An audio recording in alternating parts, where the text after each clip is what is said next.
চারটা মাস্টার্স। চারটা মাস্টার্স করেছেন, পিএইচডি করেছেন কয়টা? চারটা। চারটা পিএইচডি করেছেন। হ্যাঁ। তো এই যে একটা আপনার বয়সটা কত? এখন 36। 36 বছর বয়সে চারটা মাস্টার্স, চারটা পিএইচডি। দর্শক, আমরা পরিচয় করে দেব রাজু ভৌমিকের সাথে। রাজু ভৌমিক এনওয়াইপিডি অর্থাৎ নিউ ইয়র্ক পুলিশ ডিপার্টমেন্টে সার্জেন্ট পদে দায়িত্বরত আছেন 43 প্রিসিংক্টে। এটি 43 নাম্বার প্রিসিংক্ট, যেখানে বাঙালি অধ্যুষিত একটি এলাকা, এবং এইখানে তিনি কাজ করার পাশাপাশি বাংলাদেশিদের জন্য গর্বের হয়ে বেশ কিছু কাজও করেছেন, বেশ কিছু উদাহরণ তৈরি করেছেন, অর্থাৎ বেশ কিছু দৃষ্টান্তমূলক কাজ, সাহসীমূলক কাজও করেছেন। এই মুহূর্তে তিনি আছেন এখানকার ডোমেস্টিক ভায়োলেন্স অর্থাৎ পারিবারিক নির্যাতনের যে ডিপার্টমেন্টটি আছে সেখানে তিনি সুপারভাইজার হিসেবে কাজ করছেন। আমরা তাকে পরিচয় করে দেবো এবং তার সাথে কিছু গল্প করবো আজকে আপনার সাথে। রাজু ভাই, আপনাকে স্বাগত জানাচ্ছি। Thank you. রাজু ভাই, সেটা হলো আপনি পুলিশে কখন ঢুকেছেন, কেন ঢুকেছেন, কিভাবে ঢুকেছেন? ওরে বাবা, তো অনেক লম্বা কথা। আমি পুলিশ ডিপার্টমেন্টে ঢুকছি জুলাই 11 তারিখ 2012 সালে। এই সামনের জুলাইতে 1 যুগ হবে, 12 বছর হবে। 12 বছর। এর মধ্যে আমি পুলিশ অফিসার হিসেবে এই থানাতেই, আপনি প্রিসিন বলছেন, অনেক অনেক দর্শকরা হয়তো প্রিসিনটা কি জানে না, আমি একটু খুলে বলি। এটা হচ্ছে 43rd প্রিসিন, আমরা এখানে বলি 43rd প্রিসিন, সোজা বাংলা হবে গিয়া থানা নাম্বার 43। তো আমি এই একই থানাতে পুলিশ অফিসার হিসেবে প্রায় 3 বছর ডিউটি করছিলাম। এরপরে কাউন্টার টেরোরিজমে চলে যাই। এরপরে যখন আমার প্রমোশন হয়, সার্জেন্ট প্রমোশন হয়, তারপর এই থানাতে আমি ফিরে আসি। সাধারণত এটা হয় না, তবে আমি একটু সৌভাগ্যবান যে আসলে আমি এই যে বাঙালি অধ্যুষিত এলাকাতে বাংলাদেশিদের, আমেরিকানদের পাশাপাশি বাংলাদেশিরও সেবা করতে পারতেছি, এটা আমার জন্য খুব একজন সৌভাগ্য ব্যাপার। কিন্তু অনেক আমেরিকাতে যারা আসে তারা তো অনেক কিছু করার চেষ্টা করে, অনেক জব করার চেষ্টা করে। তো আমরা হয়তো একটু হাঁটতে আমরা হয়তো সেটা জানবো আপনার কাছে। আপনি পুলিশ হওয়ার চিন্তা করলেন কেন? পুলিশ, সোজা কথা হচ্ছে, পুলিশ ডিপার্টমেন্ট এখানে একটা খুব অনেক নোবেল একটা জব। আপনি দেখবেন যে আপনি প্রত্যেকটা স্কুলে, আপনি আমার একটা বাচ্চা আছে, সে বাচ্চার একটা ইয়ারলি স্কুল বুক আছে, সেখানে লেখা থাকে যে কে ভবিষ্যতে কী হতে চায়। দেখবেন যে 60-70% ছেলেমেয়েরা, বাচ্চারাই বলে যে আমি ভবিষ্যতে পুলিশ অফিসার হতে চাই। কারণ পুলিশ অফিসার হলে কী হয়, আপনি যে মানুষকে যে হেল্প করতে পারতেছেন, এই সুযোগটা আপনি কিন্তু অন্য কোনো জবে কিন্তু এমনভাবে পাবেন না। এটা একটা সেবামূলক কাজ, হয়তো সেটি করছেন। কিন্তু পুলিশে তো আসলে পুলিশের চাকরি পেলেন, আপনার হয়তো এক ধরনের স্বপ্ন পূরণ হলো, কিন্তু এরপরে সবাই আর এগুলোর স্বপ্ন দেখে না। কিন্তু আপনি, আমরা জানি যে প্রচুর পড়াশোনা করেছেন, আপনি 5টা, আমার যতদূর জানি 5টা মাস্টার্স করেছেন। 4টা মাস্টার্স। 4টা মাস্টার্স করেছেন। পিএইচডি করেছেন কয়টা? 4টা। 4টা পিএইচডি করেছেন। হ্যাঁ। তো এই যে একটা, আপনার বয়সটা কত? এখন 36। 36 বছর বয়সে 4টা মাস্টার্স, 4টা পিএইচডি। কোন কোন বিষয়ে পিএইচডি করেছেন? আমার প্রথম পিএইচডিটা ছিল ফরেনজিক সাইকোলজির উপরে, এবং দ্বিতীয় পিএইচডিটা আমি করছি বিজনেস অ্যাডমিনিস্ট্রেশন, এবং তৃতীয়টা হচ্ছে গিয়ে এডুকেশনাল লিডারশিপ, এবং চতুর্থটা হচ্ছে গিয়ে ক্লিনিক্যাল সাইকোলজি। অর্থাৎ কেন? সবাই তো এই প্রশ্নটা জানতে চায় যে একটা মানুষ পুলিশে যোগ দেওয়ার পরে কেন সে এই 36 বছর বয়সে 4টা পিএইচডি করে ফেললেন?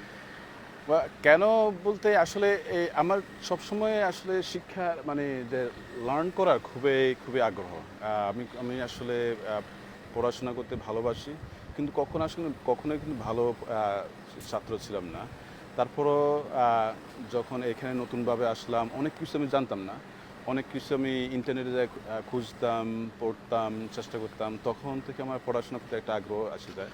আর তাছাড়া যে ডিগ্রিগুলো, যে মনে করেন যে ফরেনজিক সাইকোলজি, এটা আমাদের পুলিশ ডিপার্টমেন্টে খুবই ইম্পর্টেন্ট। কারণ ফরেনজিক সাইকোলজি আমরা অনেক কিছু, যে অপরাধীর আচার আচরণ, ওরা কেন কি করে, এগুলো সবগুলো জানা যায়। অনেকগুলো ক্ষেত্রে আপনি জ্ঞান অর্জন করেন। আরো কি করার ইচ্ছা আছে? আরও সুযোগ থাকলে, এখন তো আমার 2টা বাচ্চা আছে, ওরা যদি একটু বড় হয়, আমার খুব ইচ্ছা আরও পড়াশোনাটা কন্টিনিউ করে যায়। তাছাড়াও এখানে আবার ফাইন্যান্সিয়াল, এখানে খরচ তো, হ্যাঁ, স্কলারশিপ পাওয়া যায়। তো সব কিছু মিলে যদি সুযোগ থাকে ভবিষ্যতে, আরও মোটামুটি আরো পিএইচডি করবেন। দেখি। আপনার জন্য শুভকামনা। কিন্তু একই সাথে জানতে চাই, এই যে আপনি এত পড়াশোনা করলেন, এটা নিশ্চয়ই আপনার পুলিশের চাকরিটাকে সহজ করে নিয়েছে? হ্যাঁ, অবশ্যই।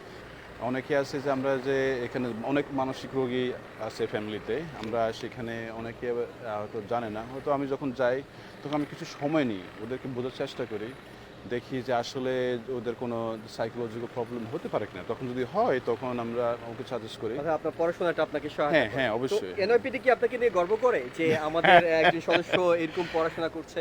হ্যাঁ, হ্যাঁ, তা তা তো অবশ্যই করে। আ অর্থাৎ এক ধরনের ভালো লাগা আপনার মধ্যেও কাজ করে। আপনি শুধুমাত্র পড়াশোনা না, এর পাশাপাশি আমরা দেখেছি আপনাকে নিয়ে আমেরিকার মেইন স্ট্রিম মিডিয়ায় অনেক নিউজ হয়েছে, ইন্টারন্যাশনাল মিডিয়ায় নিউজ হয়েছে। আপনি একদম রাতের ১টা বাজেও ৩৯ বছর বয়স্ক একজনকে সাগর থেকে বাঁচানোর জন্য ঝাঁপ দিয়েছেন ব্রিজ থেকে। আপনি শিশুদেরকে রক্ষা করার জন্য অনেক এগিয়ে গিয়েছেন, সেগুলো নিয়ে নিউজ হয়েছে। অর্থাৎ আপনার গুরুত্বপূর্ণ কাজগুলো নিয়ে নিউজ হয়েছে। তার মানে পুরো বিষয়টা তো আসলে আপনাকে ধরে নিলাম আপনার ডিপার্টমেন্ট গর্ব করার মতো, কিন্তু আপনাকে ব্যক্তিগতভাবে কতটা আনন্দ দেয় মানুষের উপকার করতে পারা? মানুষের উপকার তো খুব আনন্দ পাওয়া যায়। কিন্তু আমার সৌভাগ্য ওগুলো মিডিয়াতে কভার হয়েছে।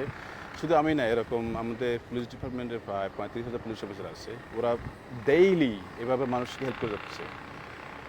হয়তো কোনো কারণে সব ইনসিডেন্টগুলো মানুষের সামনে আসতেছে না। তবে সেক্ষেত্রে আমি লাকি।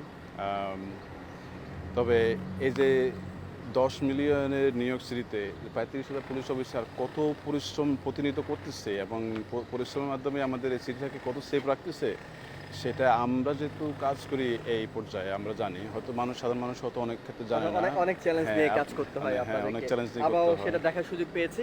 আপনার বাংলাদেশে দেশের বাড়ি কোথায়, কবে এসেছেন? বাংলাদেশের দেশের বাড়ি নোয়াখালী। নোয়াখালী কবিরাট থানা সিনতিগ্রাম। আচ্ছা। আর কত বছর ধরে আমেরিকা আছেন? আমেরিকা আছি সে ২০০৫ সাল থেকে। আমার মনে হয় ১৮-১৯ বছর হবে। বা 19 ইয়ার্স। আপনার জন্য অনেক শুভকামনা থাকলো রাজু ভাই। নিঃসন্দেহে বাংলাদেশও আপনাকে নিয়ে গর্ব করে। আপনার জন্য শুভকামনা। Thank you, কিছু thank যদি you. বলতে চান বাংলাদেশীদের জন্য। আম, আমি শুধু বলবো যে আপনারা যারা এদেশে আসেন বা আসার ইচ্ছা আছে বা এখন আছেন, পুলিশের যে জব খুবই ভালো একটা রিওয়ার্ডিং জব, মানুষকে হেল্প করার মতো একটা জব। আপনাদের যদি কোনো প্রকার হেল্প লাগে, আমাদের অর্গানাইজেশন আছে বাপা আমাদের প্যাটার্নাল অর্গানাইজেশন, বাংলাদেশ পুলিশ অফিসারদের জন্য একটা অর্গানাইজেশন। ওদের হেল্প নিতে পারেন। তাছাড়া আমাদের NYPD রিক্রুট একটা ওয়েবসাইট আছে, আপনি nypdrecruit.com ওখানে যেতে পারেন। শুধু আপনার সদিচ্ছায় থাকলে আপনি এগুলো করতে পারেন। মানুষের হেল্প করার মাঝে যে কতটুকু আনন্দ আছে, ওরা একদিন না করলে আসলে বোঝা যায় না। অনেক ধন্যবাদ রাজু ভাই আপনাকে। Thank you. Thank you.